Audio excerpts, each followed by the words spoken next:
E dentro dessa realidade regional, professor, como o senhor vê a questão dos grandes projetos? Vem aí a hidrelétrica de Belo Monte, autorizada pelo governo. A minha posição é que seria um pouco irreal tentar se opor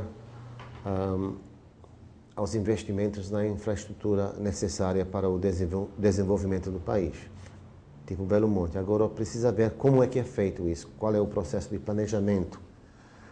Em muitos casos, os interesses locais são simplesmente desconsiderados totalmente e são implantados projetos deslocando milhares de pessoas sem nenhuma compensação, desrespeitando a vontade da população local, sem nenhuma tentativa genuína de engajar a população em um diálogo, chegar a um acordo.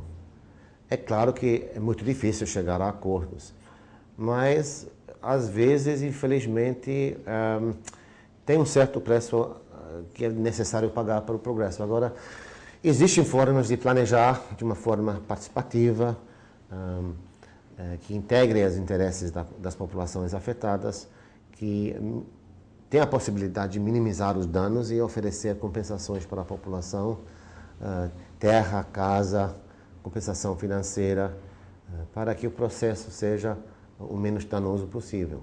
No que se diz respeito, professor, ao extrativismo, às populações tradicionais, há críticos que dizem isso é voltar ao passado, ao século XVIII. Qual é a sua visão?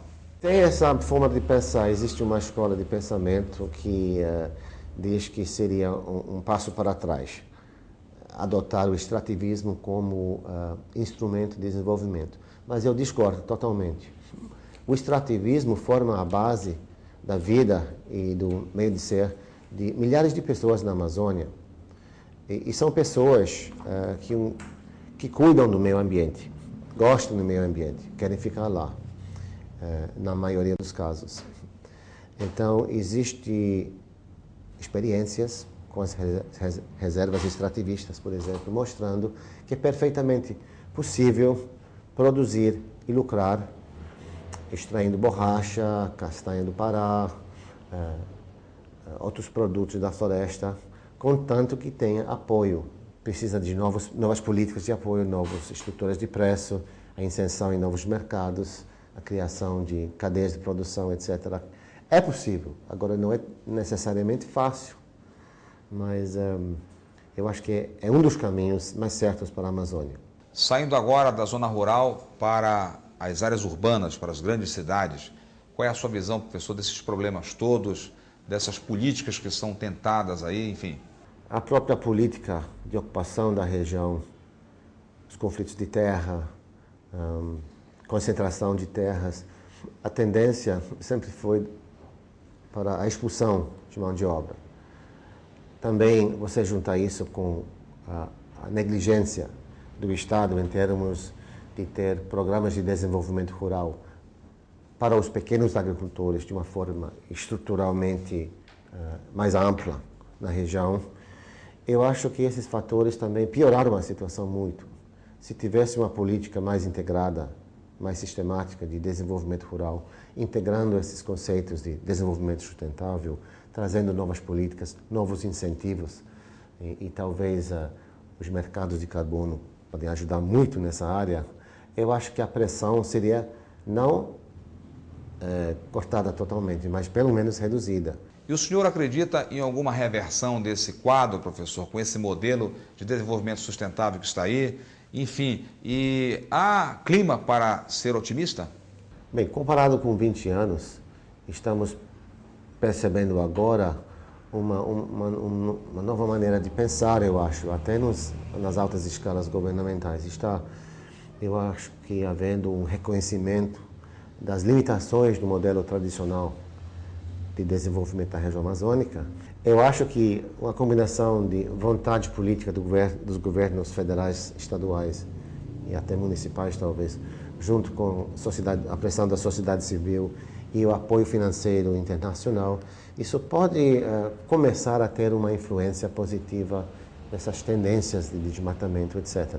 Agora, eu não vou dizer que vai haver uma revolução nesse sentido, mas eu acho que é necessário sempre ser um pouco otimista. Sendo otimista, professor, de que forma as universidades e institutos de pesquisas poderiam colaborar com essa mudança desse quadro? O senhor acha que as universidades estão distantes dessa realidade? Enfim, qual é a sua crítica?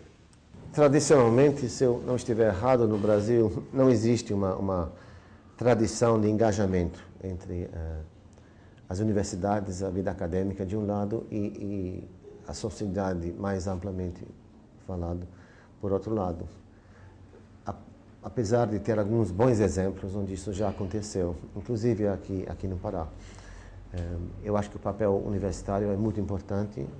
A universidade federal, particular, tipo UNAMA, detém muitos conhecimentos, mas ainda eu acho que há uma distância muito grande e precisa de fazer um esforço de engajar, tornar as pesquisas mais aplicadas e menos teóricas, integrar nos próprios cursos elementos de extensão, contato com o povo da região, para que haja um processo de aprendizagem da própria realidade, não apenas os livros, e para que se desenvolva assim programas relevantes para a vida das pessoas nas diversas sub-regiões da Amazônia. E precisa também tirar os alunos da cidade. Eu acho que tem poucos. As pessoas que aqui moram têm poucos conhecimentos da Amazônia. Para encerrar, professor, uma curiosidade minha e eu acho que de muita gente. O que o encantou, o que o seduziu para estudar a região amazônica? A vida natural, as populações diversas, muito assim, acolhedoras, a comida, adoro pirarucu, tambaqui, pupunha, todas as frutas da região. Então, as paraenses também são muito bonitas. Isso torna a vida sempre mais agradável. E uma série de coisas realmente que me atraiu assim, para a Amazônia. Agora vamos ao giro de destaques. O pesquisador e consultor do Banco Mundial, Anthony Hall, também aproveitou a vinda à Universidade da Amazônia para conhecer e oferecer sugestões aos projetos de pesquisa sobre a Amazônia desenvolvidos pela UNAMA. A pró-reitora de pós-graduação, pesquisa e extensão, professora Núbia Maciel, e a superintendente de pesquisa, professora Ana Célia Bahia, explicaram ao professor Hall as atividades nos 5 núcleos mantidos pela instituição.